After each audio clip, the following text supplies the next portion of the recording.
So this area on the right down the bottom, that's why Danny's on a bit of a... He's poking his nose over the hedge. So yeah, that's where we've done a fairly big bit of digging. We'll go and have a look at that now.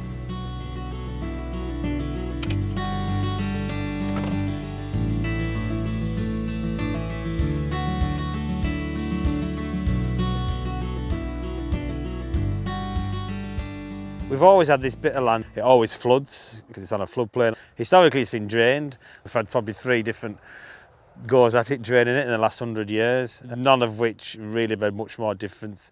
I wanted to see standing water, hawks hunting over it, and then when you come down I wanted to be able to see some invertebrates over the water. So that's what I said to Danny, and then said, there you go, do something. So just found the low spot through here, re-meandered the stream back through it, put some ponds onto it.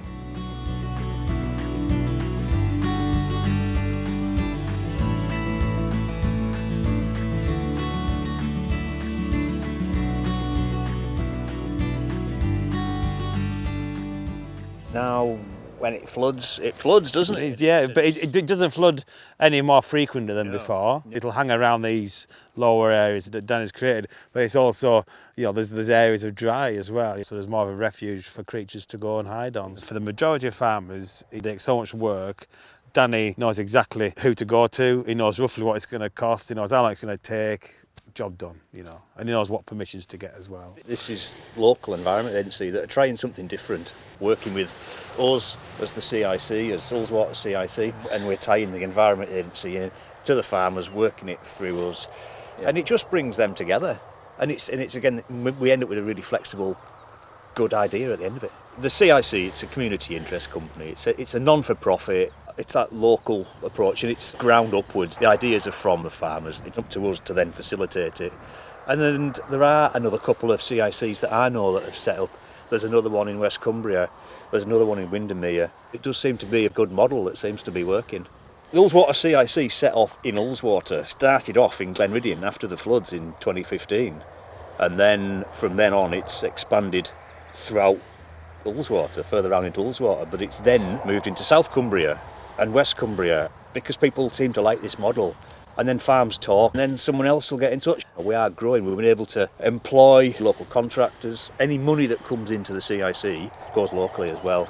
And that then creates more trust from our end as well, because you know the people that are doing the job, for starters, so they're going to be local people that are doing the work, but you know that the money's staying there as well. You get just this much more sense of community then, that you are doing something for the local area. Now, this bit of land we had here, it's 4 or 5 acre, it was rubbish. For agricultural terms, it was rubbish, but environmentally and its potential for habitat is huge, so we might as well really put it to something where it's going to actually do a better job than it was farming.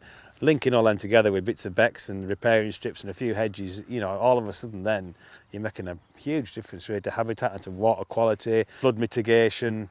In terms of pounds spent on this type of project, pound of public money spent on this type of project, its value is absolutely massive really, because it ticks loads of boxes. There's dragonflies in it, there's snipe in it. I mean, you've seen barn owls in it. Yeah, so we hadn't seen a barn owl over our farm I'd never seen one.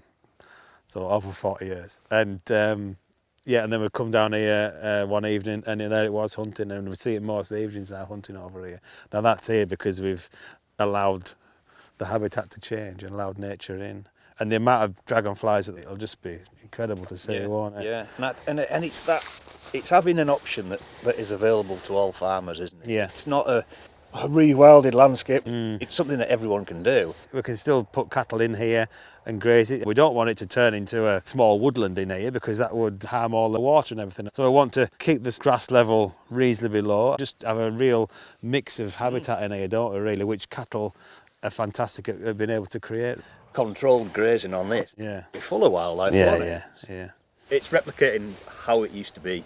From the top corner where it comes in here, I've then used a laser level and found the lowest part. It's then putting the stream back through it, how it should naturally flow through here, and then there should be offshoots for ponds and wetland areas. 10 months in since it was done. I mean, it looks like it's been here years, if not decades already, but we're going to let it do what it wants. We're going to allow it to re-naturalise. So that there's ragged robin, which is a really identifiable plant once the flowers are out. But we just weren't just too sure what it was like that. And then that there is lesser knapweed.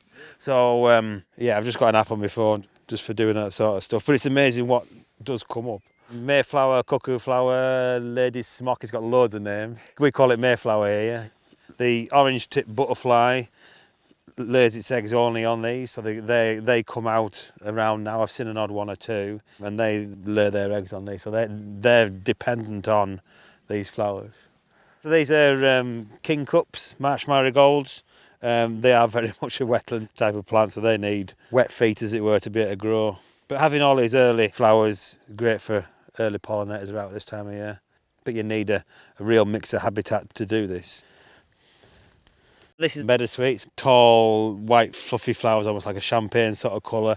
They're really late flowers, so like August, September when those will be flowering. And then that's a sorrel there. So that's like a June, July flowering. So you've got different things flowering different times of year. This is a green dock beetle. It's a really iridescent colour, really shiny, and when you see them in the sun, they're beautiful. These are the eggs from that, and then those will hatch into little black grubs, and then the black grubs eat all these leaves, and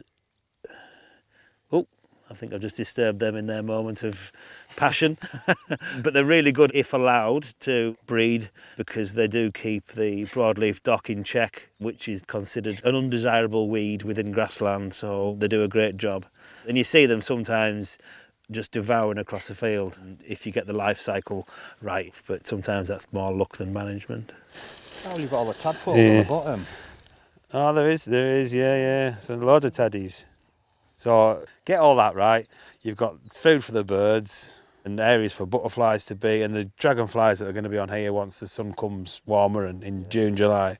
Well, it just shows, doesn't it? There's this build it and they will come. There wouldn't be any of this stuff here if there was no pond. Nature moves in, if you just give it somewhere to go.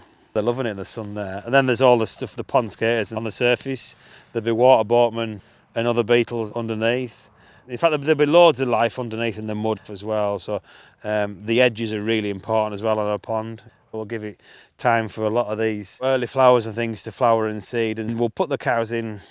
We're planning to put 10 or 15 cows in here for maybe a week, 10 days. They'll come in, they'll trample it, they'll push it all in, so they'll... and the idea of like mob grazing is graze a third, trample a third and leave a third, and then they'll go out, and then it'll allow the grassland to recover, the roots and everything to recover, and all the stuff that they've trampled in will just be stored as carbon in the soil. You can pick bits of your farm out almost immediately, really. It's, well, yeah, I could fence that a bit off there, and it's maybe an acre, but in reality, how much grazing do I get off it?